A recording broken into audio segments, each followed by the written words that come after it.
2020, at the Universal Court of Human Rights, the court shall hear the case brought by the 21st century against Britain's late 18th century judicial system and is based on the following counts. Count 1. The 21st century presents that the judicial system for the late 18th and 19th centuries did, intentionally and with premeditation between the years 1788 to 1868, willfully transport 162,000 men, women and children to Australia in direct contravention of the Universal Declaration of Human Rights. Count 2. That they did punish them unreasonably harshly for crimes that did not merit such draconian measures, and that as such, many innocent men, women and children were brutalized, tortured, and in many cases died an appalling death. Count 3. That the transportation of convicts to Australia for the purpose of colonial expansion by the British government was without consideration for the impact it would have on them and for the indigenous people of that land.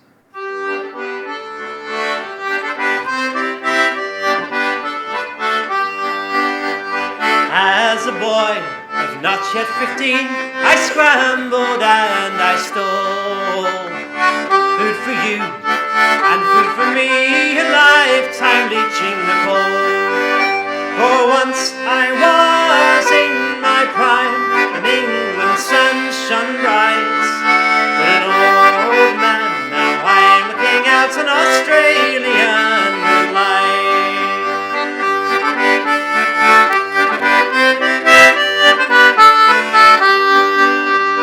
I met a girl, content as could be, and I certainly loved right well. But our petty crimes soon overtook, and to our love we said farewell. For once I was in my prime, and England's sun shone bright. But an old man, now I'm looking out on Australian moonlight.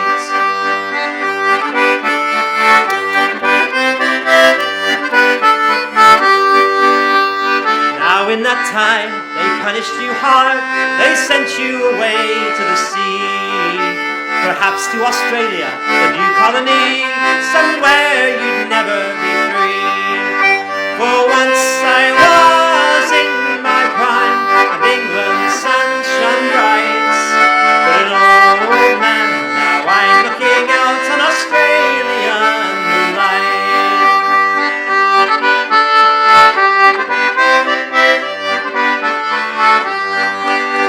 Boarded the boats at 10 o'clock, had to leave all my longings behind me.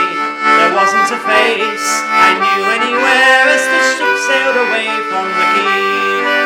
For once I was in my prime, and England's sun shone bright. But an old man, now I'm looking out on Australian moonlight.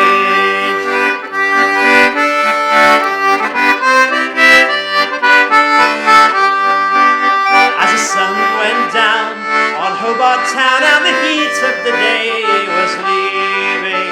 I took a stroll to Sandy Bay and I thought of my true love grieving. For once I was in my prime, and England's sun shone bright. But an old man, now I'm looking out on Australian moonlight.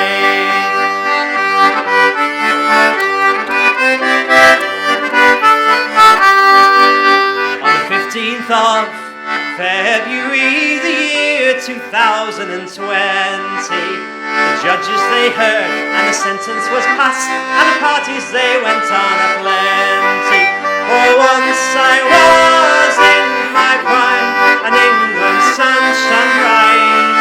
An old man, now I'm looking out on Australian moonlight.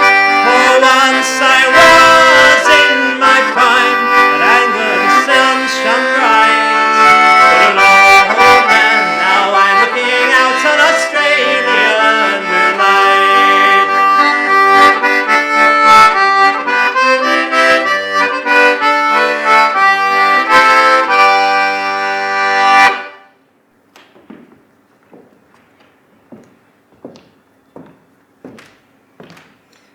of the jury, you have heard the three main counts upon which the indictment has been drafted.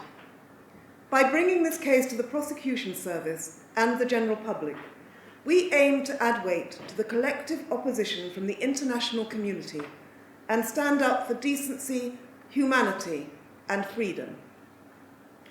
As the barrister for the 21st century, I am acting for the prosecution in this matter. The charges are that the forced exile and suffering of thousands of British citizens was disproportionately harsh and meted out by a government interested only in colonial expansion.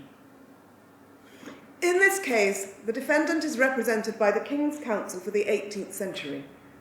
I now call on the King's Counsel to take the stand.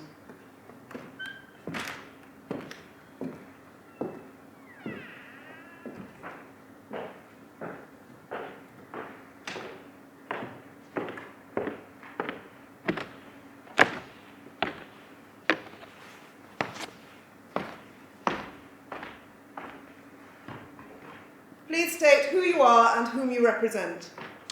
I am the King's Counsel for the 18th century, representing the British judicial system during my lifetime. You have heard the charges against the defendant. I have. What is the plea? Not guilty. Do you wish to make a statement before we address the matters in detail? I do. Please proceed. Ladies and gentlemen of the jury, this case is treasonous. The notion that His Majesty's judicial system can be brought to trial for crimes against humanity is absurd. The success of transportation is evident for all to see today. I can categorically state in our defence that of the convicts of the First Fleet that set sail, more than 4/5 were emancipated before 5 years had passed, after which time they qualified for land grants. More of their lives were spent at liberty and in paid work than as captives.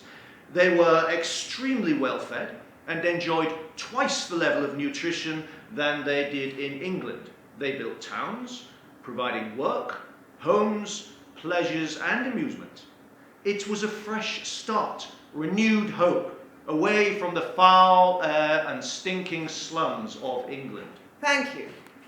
Nonetheless, you stand accused of conducting an inhuman policy of transportation of British subjects from their home nation to the far side of the world and leaving them there to be forgotten. I contest that we forgot about them. We sent food, tools, livestock, a clergyman, a governor, and marines to maintain order, and we ensured there was a steady flow of ships and supplies over many decades. But they were far away, out of sight, out of mind, further than any British citizen had ever before been. A journey that took 8 months, and that you knew, for the vast majority of those who went, would be a one-way ticket. It's mere conjecture. You have no understanding of the context of the times.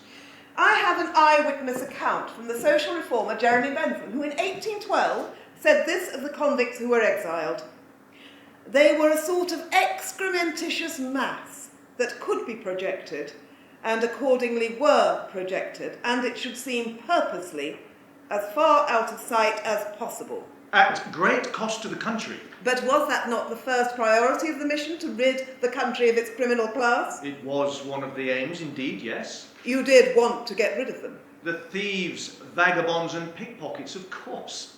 But your methods were inhuman, were they not? Inhuman. Lacking human qualities of compassion and mercy, cruel and barbaric. At what point was the process inhuman? At every point. The whole process was barbaric, from the minute they were put on trial to the minute they set foot on that continent, and until they died. Was that what you intended?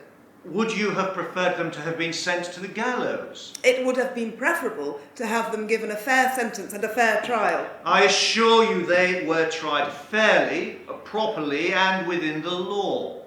The whole procedure was unjust. Accusations were often falsely made against innocent people.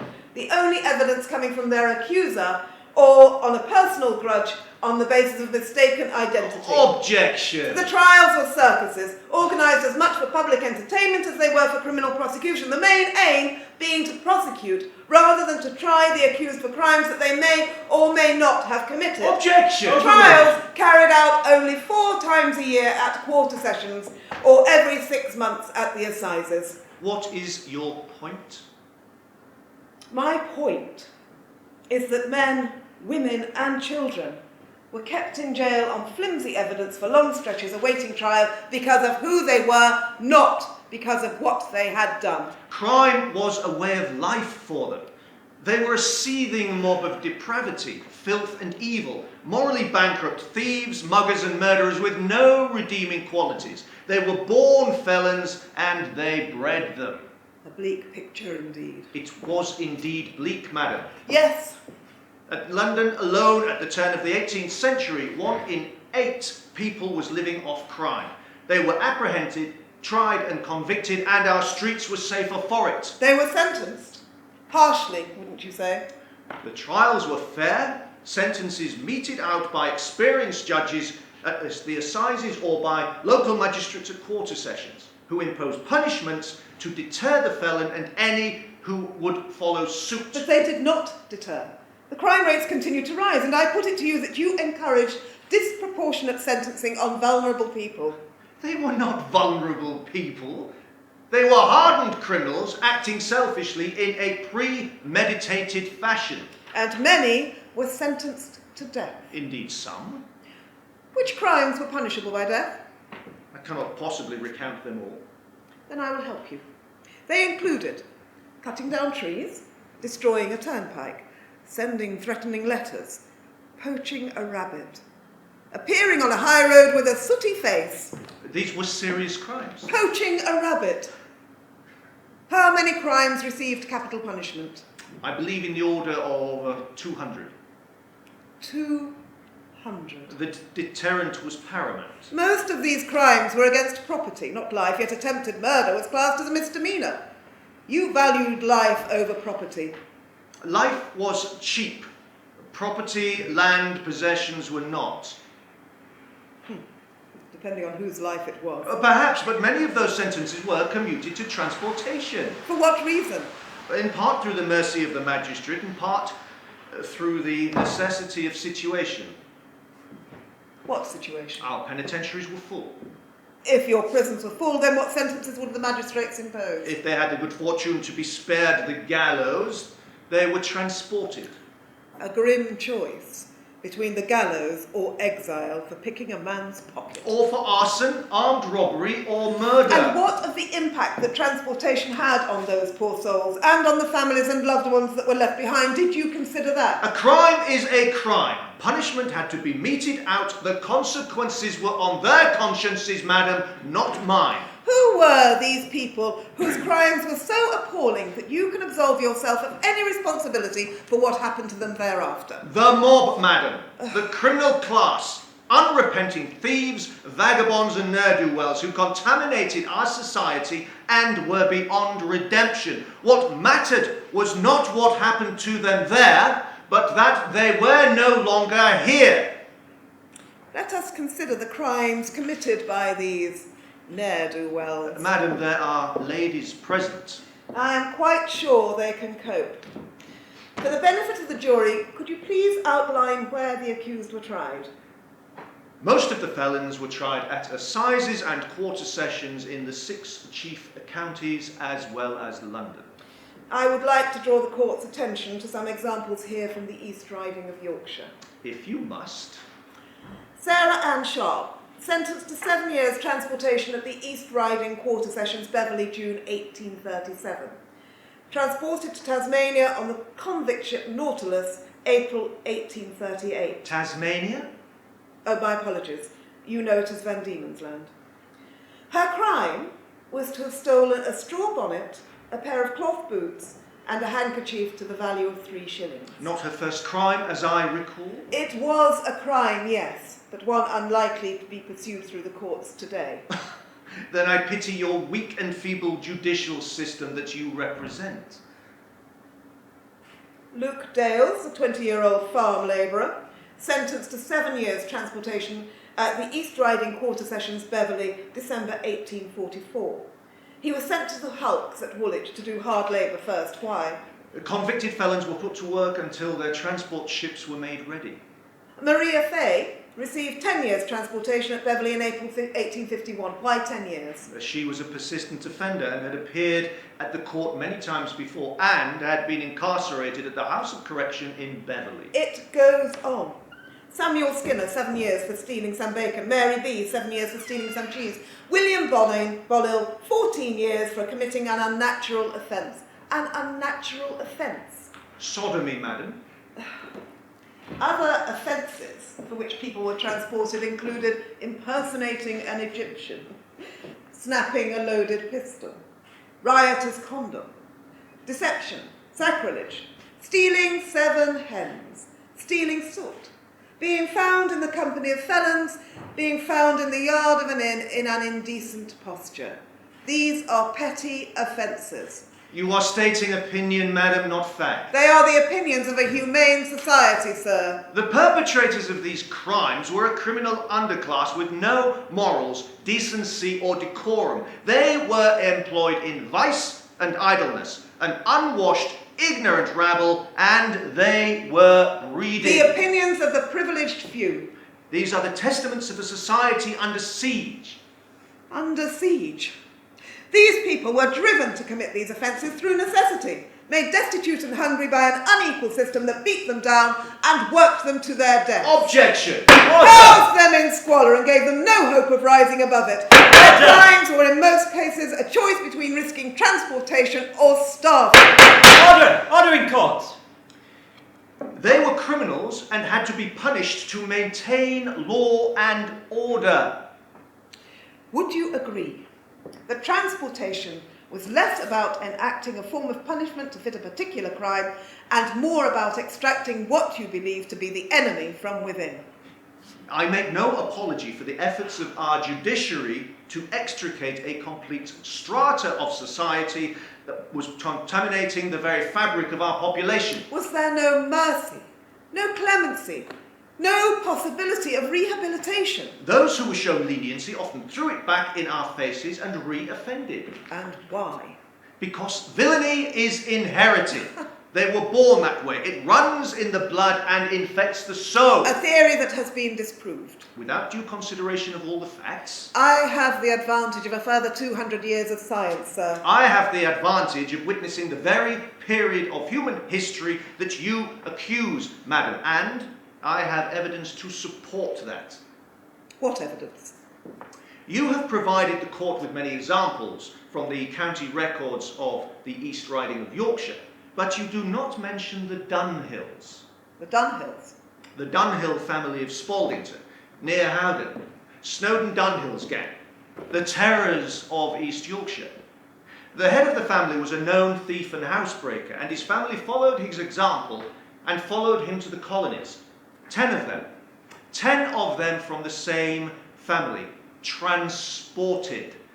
Tell me then, how is this possible if it is not inherited, if they are not born that way? I doubt that any evidence you care to submit can give credence to such outdated ideas. I bid that you do me the honour of hearing it. This is late in the day to submit new evidence. Would you deny the jury of hearing my testimony? Is it testimony, or are they just stories, sir? The case of the Dunhill family is in the parish records, and I would swear on oath to its authenticity. Very well. But if you wish to submit it at this juncture, then I need time to review it first. Of course. I will require a short recess. Then let us adjourn to allow you the time to study it. Agreed. In the light of new evidence, court shall recess for 10 minutes. Court adjourned.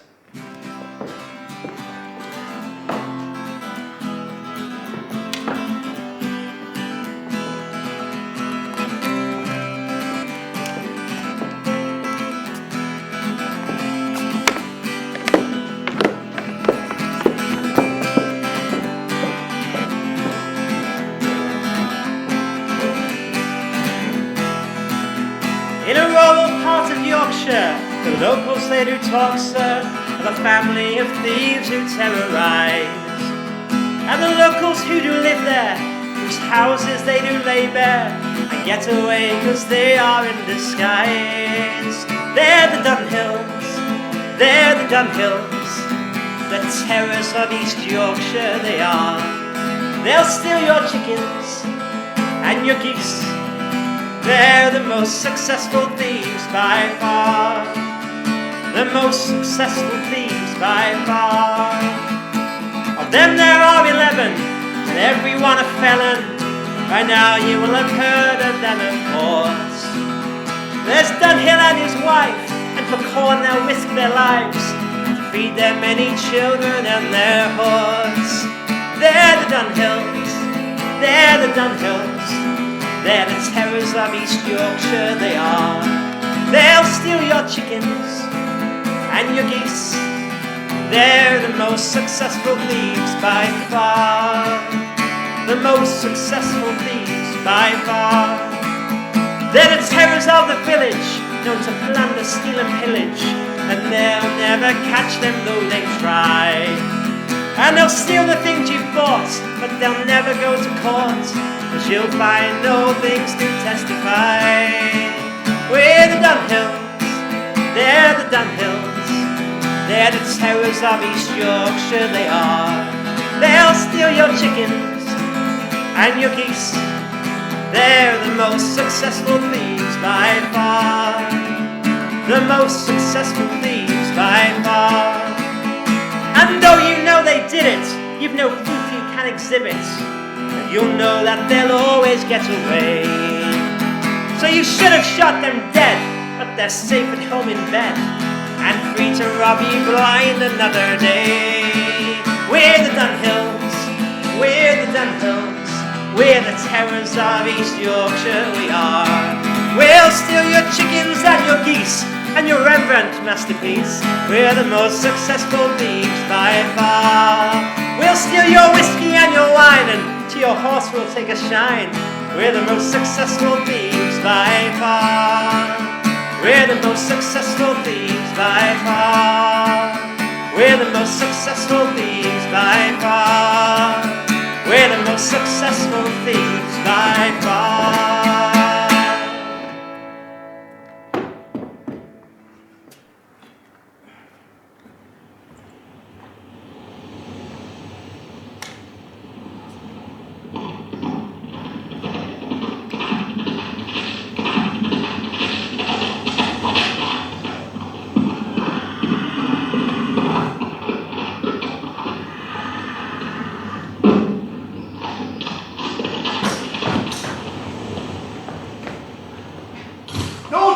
Go off home and we'll talk tomorrow.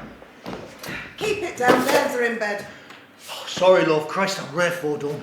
They're all asleep, I don't want them hearing this. Oh, bloody hell. You were teaching them how to steal handkerchiefs this morning. That's different. How did you get on? Oh, we had a scare. Jack fell through a back window, right? He broke in, but frame were rotten and it gave way. He fell in, arse over tit and smashed the pot. Bloody racket he made. Great galumpus, what did you do? We scarpered back to Osses in field. For heaven's sake, then what? Hey? Then what? All right, well, we laid low for a few minutes, right? No one stirred, so we crept back. Jack got up, opened back door, and we were in. How was Jack? Oh, he were all right, to be honest, but I was a bit rattled. I don't know how no one heard it. And? And what? Did you do a job? Aye, bagged the bloody lot. What about the old woman? Oh, fast asleep, never heard a thing. We even had time to toast her health before we scarp her. You daft David. It was a most excellent homemade wine, though. Remind me to ask her for some more next time I see her. Aye, I will. Hey, have we got out for breakfast? You forget something. Hey? Oh, wait. Oh, get off! Not that! What? You plunder! You need to bury it before constables show up. I will, but I'm famished. I fancy some eggs first. I'll do you some eggs when you've got shut of that now. Get on. Aye, all right. Where's shovel? Waiting for you by the door. Now get about it. All right, I'll just be a couple of minutes.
Oh, hey! Nice work. Oh, champion! You didn't get his snuff box? Did I not? Oh, oh, you have a fine apple dumpling shop, my love. And the silver looks very pretty on your shelves. You're looking very pleased with yourself, you old bookfitch. I am. Go on then. What? What did you get? Stuff. Stuff? What stuff? Stuff, you know, things. Now look here, Snowden Dunnell, you smug addle-pate. I haven't sat up all night waiting for you to come home for you to tell me as you've got stuff and things. What's that? I made an inventory. You wrote it down in a book? Well, we had to share it out, so I made a list. Oh, while you were drinking the old maid wine? As a matter of fact, yes.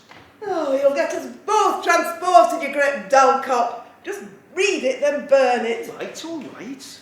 Right, let's see. 1 silver cutlery set, 1 tinder box, 4 candlesticks, 6 pewter dinner plates, 5 pewter tankards. Should have got 6. There were only 5. 1 enamel locket, 1 lady's airbrush and hand mirror, 2 serving spoons. Silver. Silver, yes. 1 trinket box. And the trinkets. And the trinkets, plus 2 silver chain necklaces, 1 ruby, 3 emeralds, and assorted finger rings. 1 copy of Gulliver's Travels, excellent condition. 1 copy of the Rime of the Ancient Mariner. Did you get Robinson Crusoe? She didn't have it. Oh, shame. 2 silk scarves, an assortment of handkerchiefs. Silk. Silk, aye. 1 linen tablecloth, 6 quilts, 4 ink pots, some parchment, and 1 box of farthings. Go on. Well, that's it. That's it. Naught else? Well, like I said, love, there were 3 of us. We had to share it out. What about the gold? Gold? What gold? I told you. The gold she had. When did you tell me that? I told you. I told you. It's in her chest, in her room. Get away. I told you last week. Well, I don't remember. I would have remembered that. Well, you didn't, did you? I said, she keeps it in her room. She keeps it close. I would have woken her up. No, you bloody wouldn't. Oh, bloody hell. 300 guineas in gold. Why didn't you remind me? Remind you, you great oaf! How could you forget 300 guineas? Well, we were a bit shaken, love, what with Jack falling on his arse like that. 300 guineas. I know, love. I'm sorry. Look, I'll have to go back.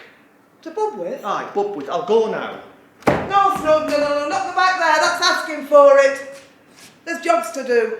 Look, they'll not catch me, Sally. I'm too clever for it. Oh, you swollen-headed dimwit. Eh? You've been caught afore. When? Selling ale in village, 40 shilling fine, remember? Oh, that. Taking greyhound into field to kill game, £5 fine. £5! But I'm here, aren't I? I'm not in the Alps or Botany Bay, am I? Oh, dead. Well, I'm not, am I? Oh, you very nearly were, though, you fat-headed half-wit. But they didn't catch me. 38 shot corns they pulled out of your back. 38 shot corns. But I'm still here, aren't I, eh? You very nearly weren't. Oh, Look, those kids, right, they'll be bringing on more than I do at this rate, the way you're going with them. they're still a bit young for that game. Yeah. You are not young anymore. I managed to climb out of that field, didn't I? Eh?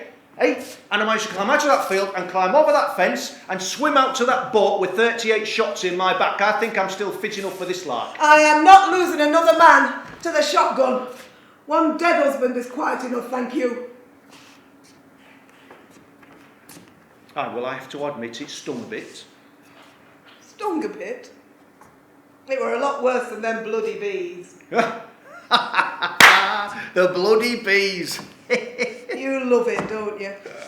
Well, I was on a roll, wasn't I? Now could touch me. I fancied I could thieve anything from right under the noses and get away with it. And it was easy to carry. I know, but a beehive in the house! Aye. Oh, I couldn't snow, they're everywhere, but I know. the buzzing and the stinging and the bother of the old business is just too much. I don't know what all the fuss is about. I don't know why you're running about with that thing. No, I'm running your head into a swarm of bees. Will you is just there, eh? get it out of the damn house? Well, open the bloody door then.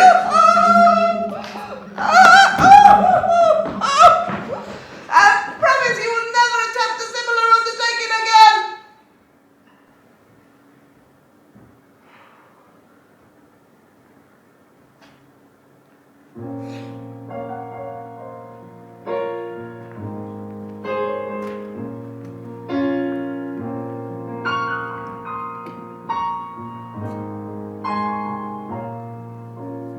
Sally Taylor closed the door that fateful night in May.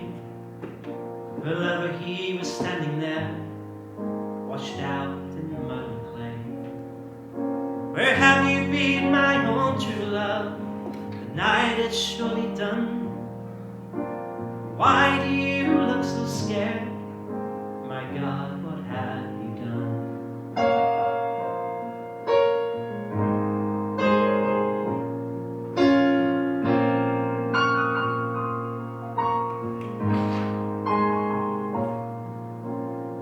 Sally Taylor as bad as him. This time she seemed unsure of all the things that he had done. This time it must be more. Come on in, sit down, my love. Come in from the cold and tell me of our fate this night. The truth, it must be told.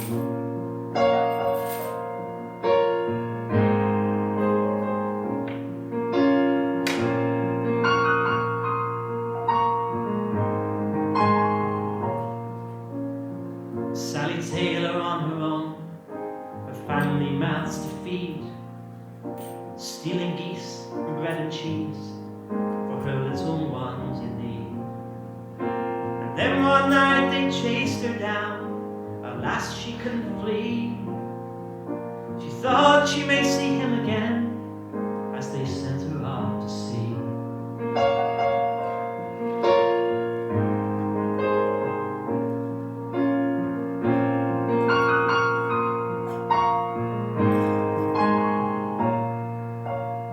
Sally Taylor heard the news of her husband's newfound place, and by a mere twist of fate, perhaps her saving grace, some time they spent in this land, till prison came once more, and then she found herself alone again, no family to speak for.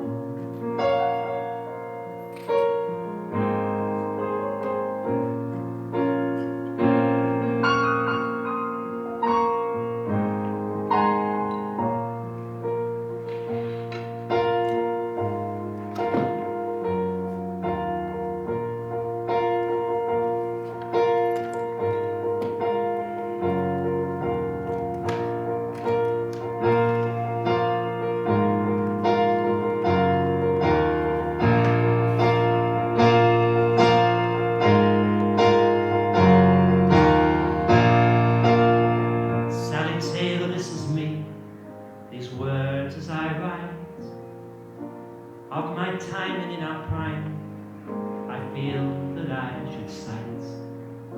They've taken me down again, to you I now let fly.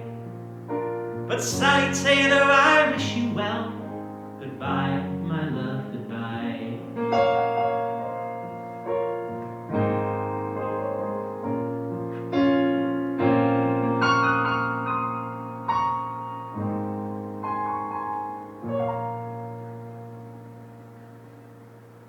The peace of God, which passeth all understanding, and the knowledge and love of God and of his Son, Jesus Christ, our Lord, and the blessing of God Almighty, the Father, the Son, the Holy Ghost, be amongst you and remain with you always. Amen. Amen. Bring your ass to ankle, love. Oh. You're not out tonight, then? Not tonight. Why not? I thought you had a job on. Ostide. The horse died when? Last night on the way home.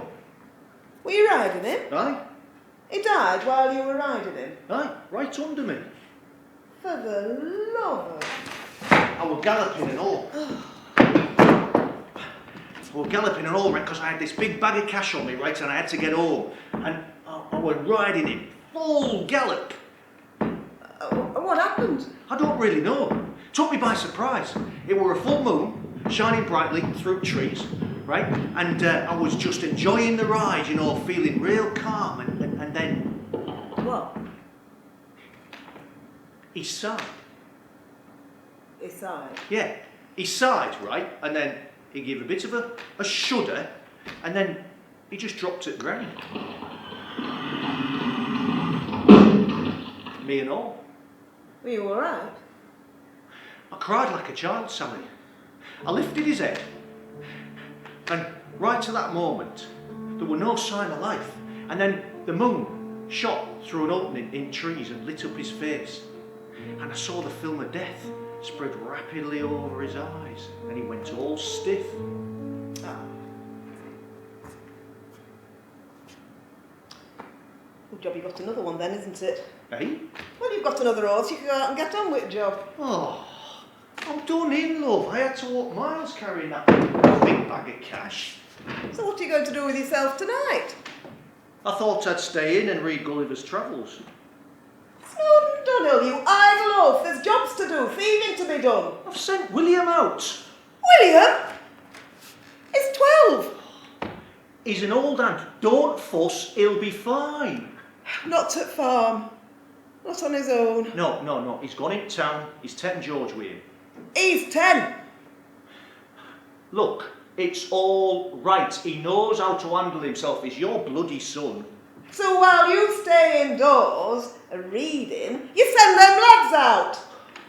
You taught him. I'm having a night off. Night off? You've had all day off. Don't be talking about having night off and all. You'll have me stabbed with a Bridgeport dagger, woman. You have most assuredly deepened the darkest shades of my character. Get away with you. You'd find fault with a fat goose, you. You were born to it. If it had been my fortune to have met with an honest and industrious woman, my destiny might have been very different. You were a petty thief as soon as you could walk. Thieving out you could get was habit for you long before you even knew it was wrong. I did not have the good fortune of being raised by my own mother after passing 6 years of age, but until that time I was well brought up. And after that you were so utterly neglected and your morals so little attended to that you became the man you are today, Snowden Dunhill. It is you who has escalated my criminal ways, so much so that they call me the terror of East Yorkshire. You have ruled me since the first moment of our acquaintance. Is that really what they call you? What? The terror of East Yorkshire. So I heard.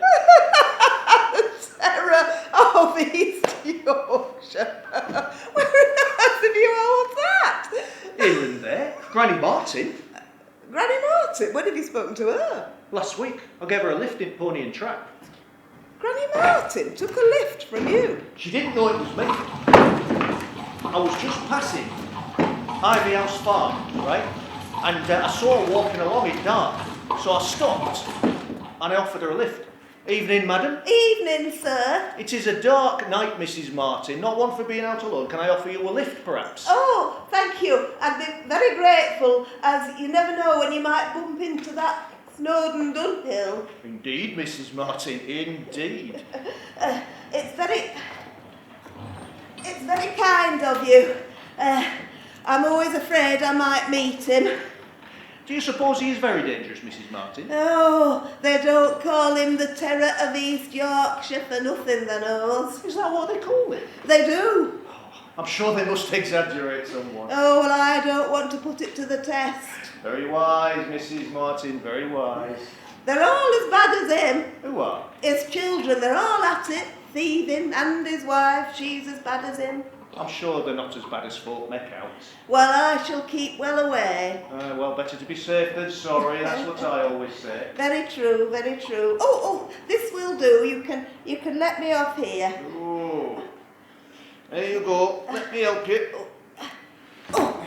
Good night, dear. Good night, Mr. Dunhill. Snowdon Dunhill. Now you can tell all your friends you've had a ride from Snowdon Dunhill and he hasn't hurt you. Hey, old badger. Hey, it's enough to make a dog laugh. You should have seen their face. Come here, you. What for? All right, yeah. I think you piss more than you drink, Snowdon Dunhill. And I fancy we should get glorious and go and make faces at each other. I think our little gang of thieves is quite large enough, Sally Taylor. No harm in going through motions, though. Aye.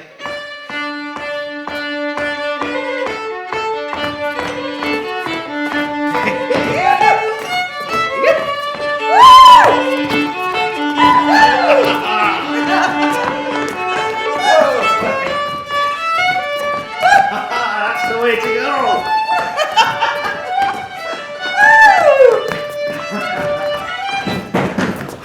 Who's there? The constable! What the hell do they want? What's your business? We have a justice's search warrant and you are our prisoner. On what charge? The theft of 2 quarters of wheat.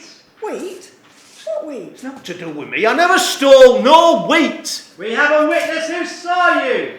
He has not stirred from this house all day and night. I've been sitting on my arse all night. We have a witness, Dunhill. We've got you this time. You and your little homemade gang of thieves. The top of that with a whisker! And you have saddled wrong horse, and if you think you can slander my family, then you shall have me to fight to say it! Open up, Dunhill, this is your final warning.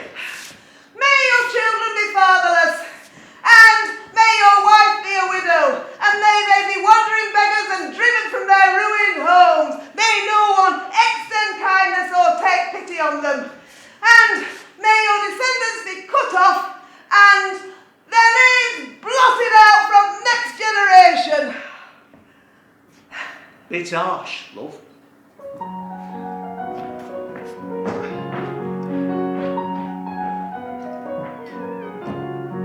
Of Snowdon Dunhill's life, let's sing a man of daring courage. Much gold he in a bad way got, which made him daily flourish. In a little cottage he did live, and for robbing was well noted. From Spaldington, I tell you plain, he was 7 years transported.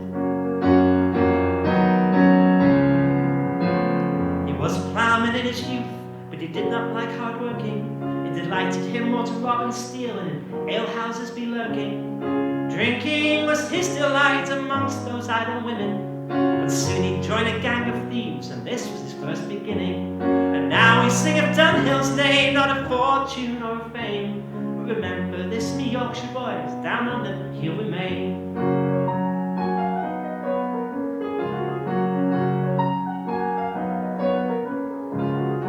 Sometimes he was dressed in black, much like a travelling preacher, with a daring gang at his command, trained up by a teacher.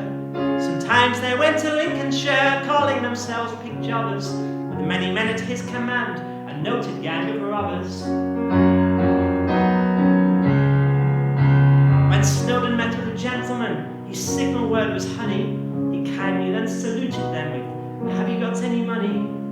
Me and my men need some cash, some money I must borrow. And if you'll meet me here again, I'll give it you back tomorrow." And now we sing of Dunhill's name,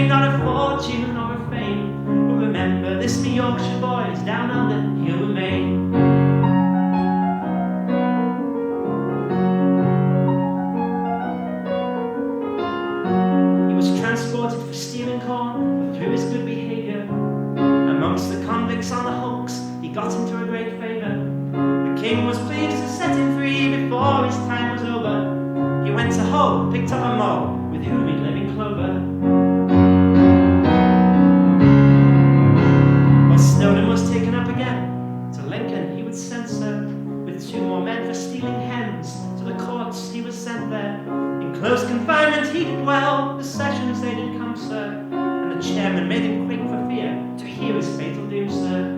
And now we sing of Dunhill's name, not of fortune or of fame. Remember this, me Yorkshire boys, down under here we Maine. Now we sing of Dunhill's name, not of fortune or of fame. Remember this, me Yorkshire boys, down under here we Maine.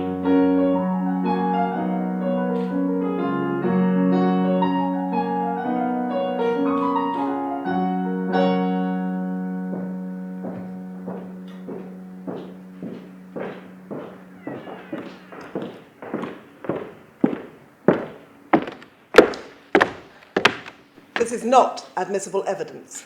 What you have read is the testimony of Mr. Dunhill in his own words.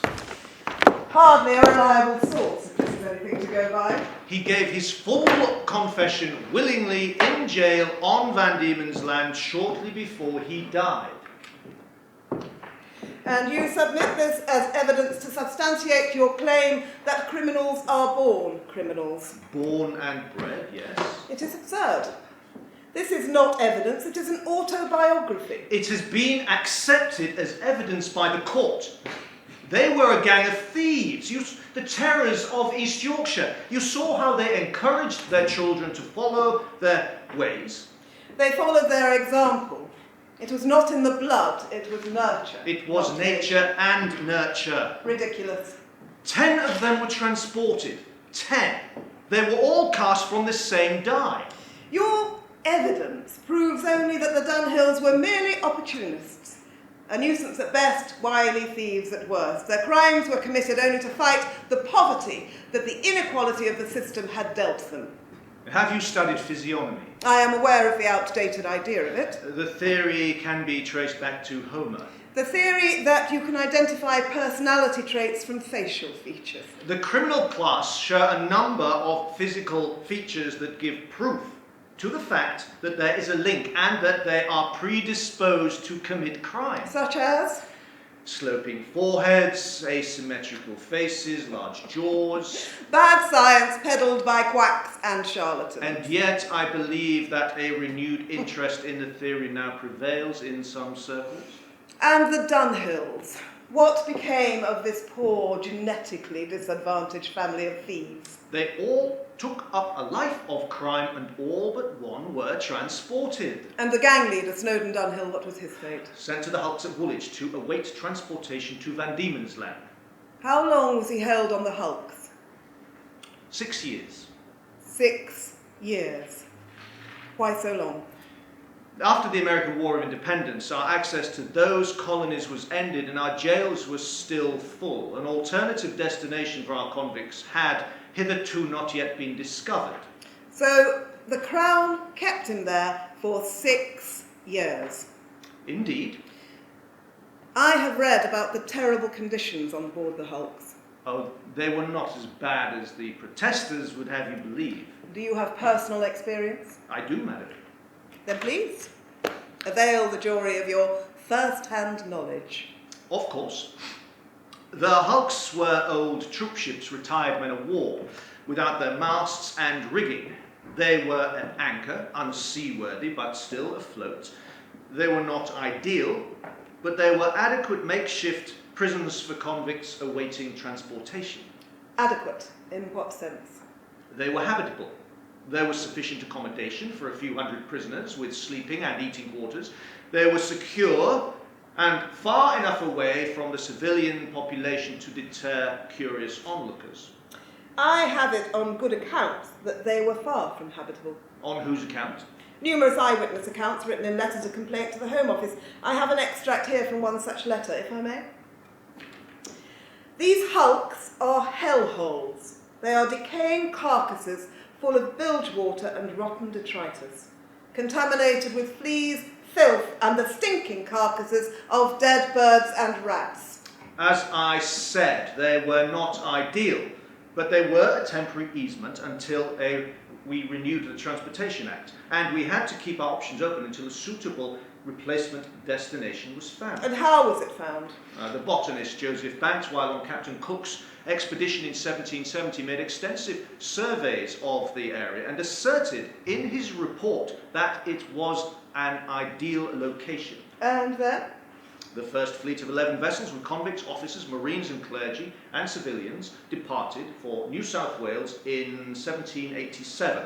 What preparation, what reconnaissance did you undertake to understand the conditions of climate, of terrain, the potential to grow crops, or the nature of any dangers that would meet them there? Banks was very clear about the merits of this location for convict settlement. He was a trusted man of science. We had no need to doubt his word. And so, after a gap of 17 years, and with no further investigation, you sent 1,500 people, half of them convicts, to the other side of the world, kept them at sea for 8 months in cramped conditions below deck, without light or ventilation, undersupplied by the swindling contractors, Objection! filthy, Objection half-naked, and at the mercy of disease, hunger, and the lash. Objection! This is melodrama! Objection sustained. You inflame your evidence with too much emotion, madam. It was a testament to the excellent preparations of the voyage that the fleet arrived in Botany Bay with a death rate of only 3%.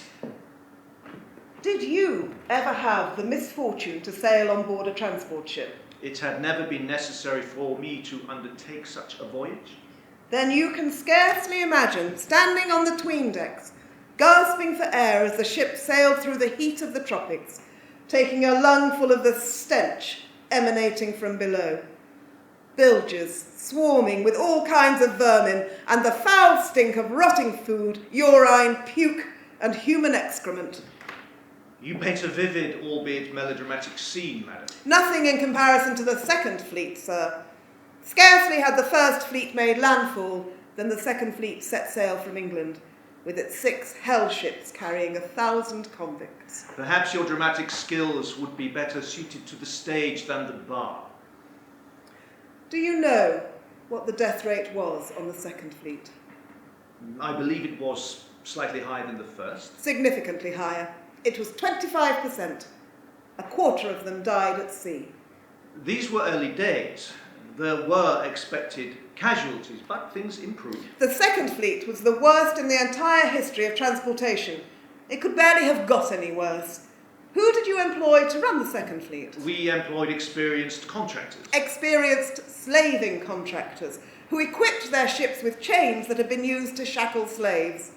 The convicts were chained together, left to rot on wet bedding without exercise, putrefying in each other's feces, dying of scurvy. You should not believe everything you read in the periodic. And when the voyage was over, what then? They came ashore and joined the colony. Upon disembarkation, they were brought up on deck, where they vomited, fainted, and even died. Those who were lucky enough to make it ashore could hardly walk. Within 6 months of arrival, 40% of them were dead. These were difficult times. I admit to being most alarmed at the time myself. But we did make improvements. What improvements? William Redfern, the reformer, advised the need for better ventilation, the disinfecting of the decks, and the provision of naval surgeons on board every ship. And do you think these improvements helped the relatives who were left behind? I'm sure it gave them some solace. Perhaps. But solace can't buy food, and many of them were taken into the poorhouse or became beggars and starved. Couldn't you have helped them? It was futile to help them or give relief to the poor. It only encouraged them to breed and make the problem worse. You would rather they die and be rid of them. Is this how you felt about the indigenous people of Australia too?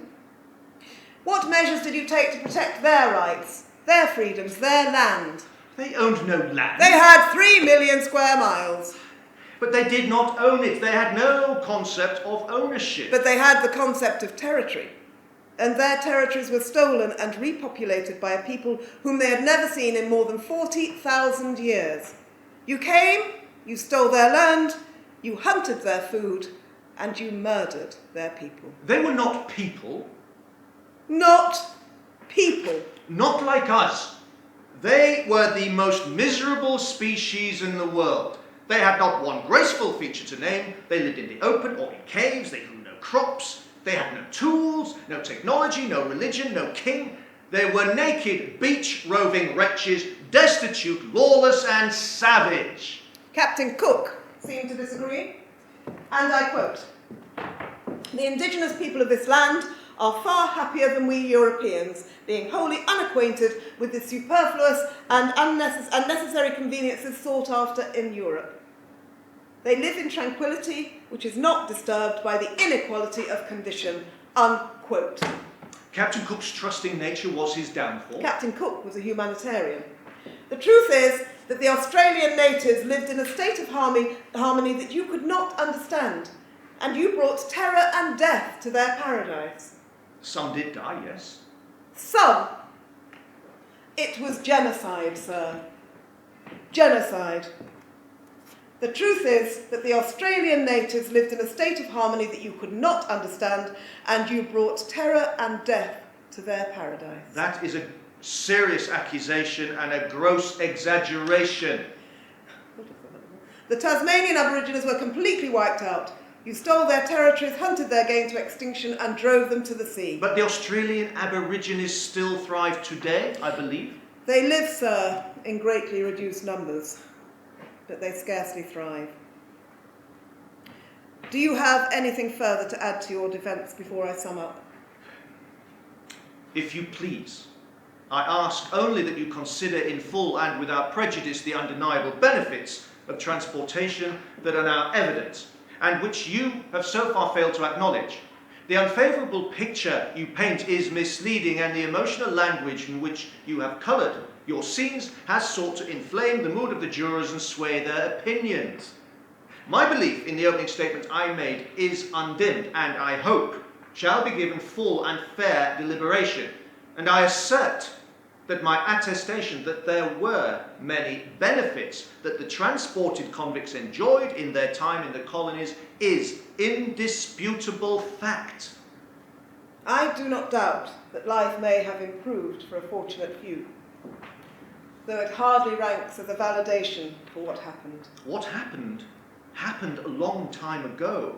The world was very different. If you must judge us, judge also those who quietly accept that history without a question and benefit from it without a care. It may have happened a long time ago. The passage of time does not erase the truth. It does not heal the wounds, nor does it diminish the Crown's guilt. Members of the jury, you have heard the arguments for and against the transportation of convicts to the Australian colonies. My summary is simple. In short, the case against the 18th century British judicial system rests on these points: that the transportation of convicts to Australia entailed mass exile, coerced labour, invasion of a foreign nation, dispossession of its inhabitants, and genocide. We now know that the continuation of that policy for 80 years was a direct contravention of several articles of the International Court of Human Rights and were crimes against humanity. I will leave you to consider your verdict.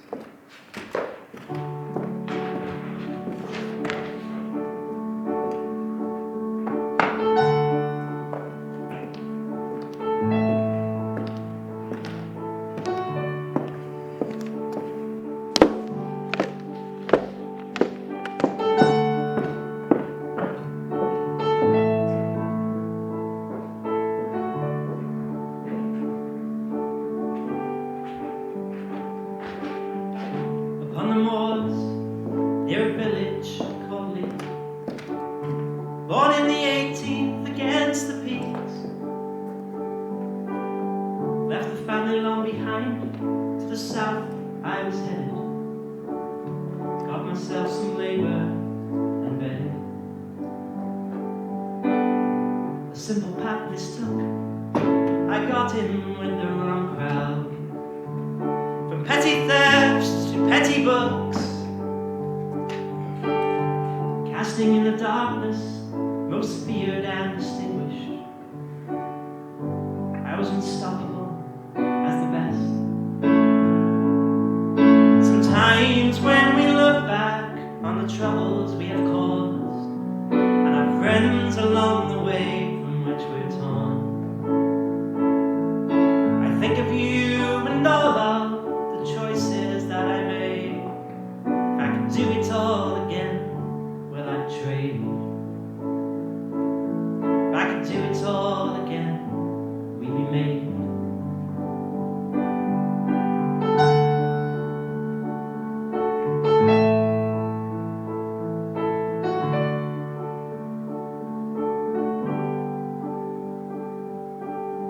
The coolness of this country has sent me over waters. God only knows where we are bound. Bound in a small space, our bodies overflowing. Desperation like I've never seen. And as the hull stopped rocking, we assumed the ship was docking.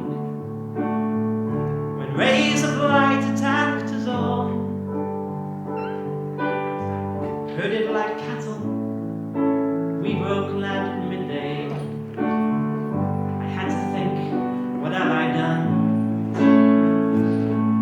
Sometimes when we look back on the troubles we have caused, and our friends along the way from which we're torn, I think of you and all of the choices that I made. If I could do it all again, will I trade? If I could do it all again, we'd be made. How long will this hell on earth go on? And all these things I regret, and I can't say where is the light of day. Dreams fade from my eyes.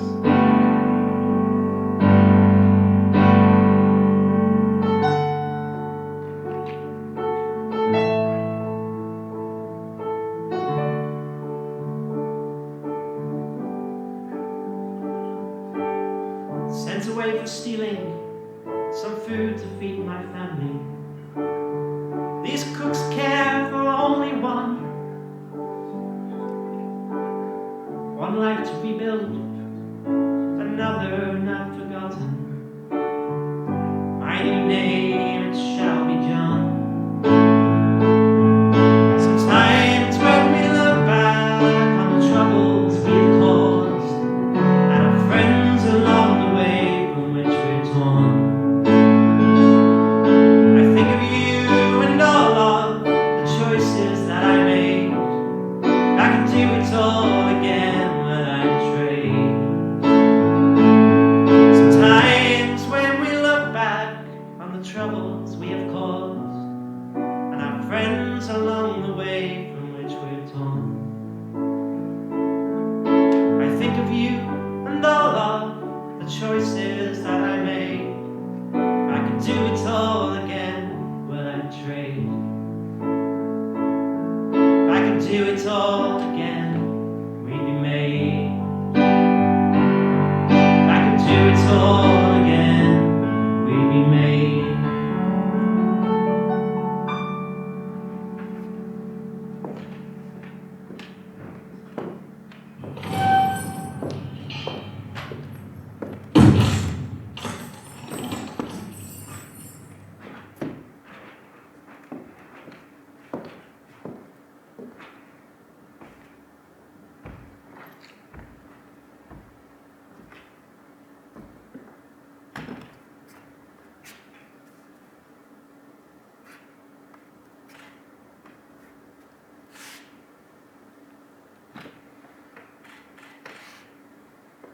Mr. Dunhill, Huh?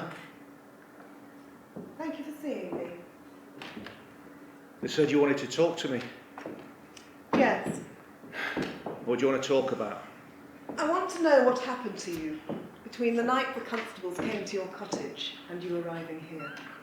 You want to know how I got here? Yes, I know you were. I know you were arrested and you spent time on the hulks, but I don't know how you finally and when you finally arrived here in Van Diemen's Land. I didn't do it, you know. What didn't you do? Steal that bloody wheat. I didn't do it. I know you don't believe me. Why would you? Why wouldn't I? Because I was the terror of East Yorkshire back then. Then why did they arrest you? Because I had a reputation and they wanted to send me away. So you had committed other crimes? Oh, aye. Lots. But they never put me away for any of them. Ironic that, isn't it, eh? But you were convicted? 7 years they gave me. Transportation? Aye. I didn't get there, though. Why not? They put me on the hulks at Woolwich. I served 6 years, and then they let me go. Where did you go? Back home, to Yorkshire, to my family. Only they weren't there. They'd been scattered in every direction. What had happened to them? Transportation. All of them? All bar one. Why? Because apparently they followed my evil example and the lawless depredation to which I'd led them. You had 6 children, I understand. Right. Well, Robert was Sally's, not mine. And your sons, William and... George, the most handsome young fella. He was transported for 7 years, you know. On his release, he was found guilty of stealing 200 lambs. They hanged him for that. Oh. And William? Promising lad. Transported for 14 years. He died as soon as he set foot in New South Wales. I'm sorry to hear that. Aye, well, you know. And what of your daughters? They all met with different fates. Rose, my favourite, she was caught thieving. She did 2 years, spent 2 years in York Castle for that. She delivered a bastard child in there, you know. What its fate may be, heaven alone can tell. Sarah, she was caught picking a man's pocket. 7 years she got. She had 3 husbands, you know. 3. They were all transported. Then there was Robert, my wife's son. He was transported and all. And what about your wife? My wife was the main cause of everything that happened to our family. Of course she was, Mr. Dunhill. She was. She was transported and all. 7 years she got for stealing 2 geese. And what about you? What about me? Well, here you are in Port Arthur. How did you get here? After the hulks, I had no one, nothing. I was alone, you know, and I heard you could live a reasonable life in the colonies. And then when I found out what happened to my family, I felt impelled to join them. So, I committed some paltry crime, you know. What was that? I stole some cloth, some linen, and then I made it easy for them to trace it back to me. I didn't have to wait long. I was caught, tried, apprehended, my character did the rest, and they shipped me off to Botany Bay. Did you find them? Who? Your family, did you find them?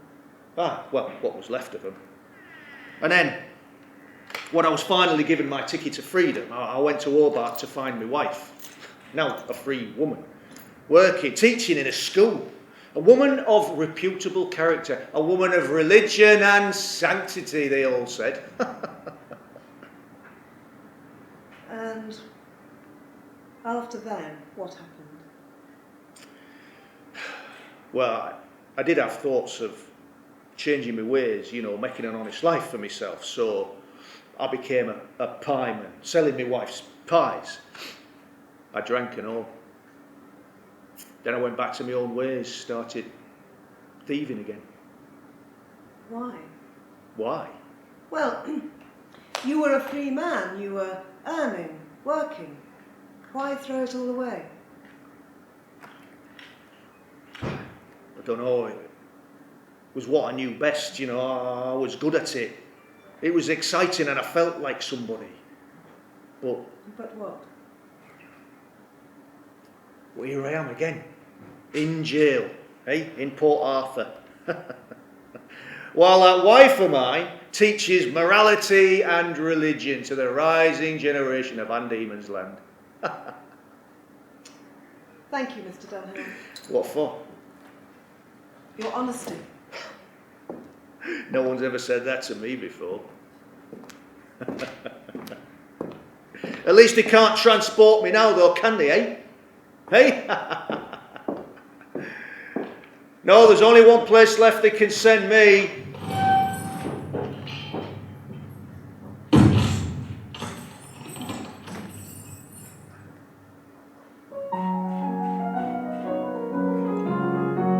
Now, Snowden Dunhill, the justice says, you've led a wicked life, sir.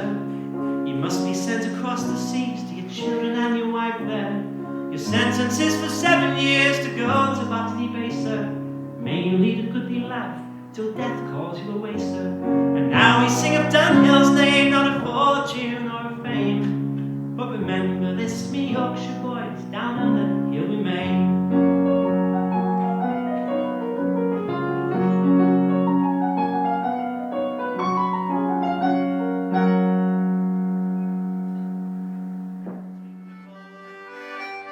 Once I was in my prime, and England's sun shone bright. But an old man, now I'm looking out on Australian light.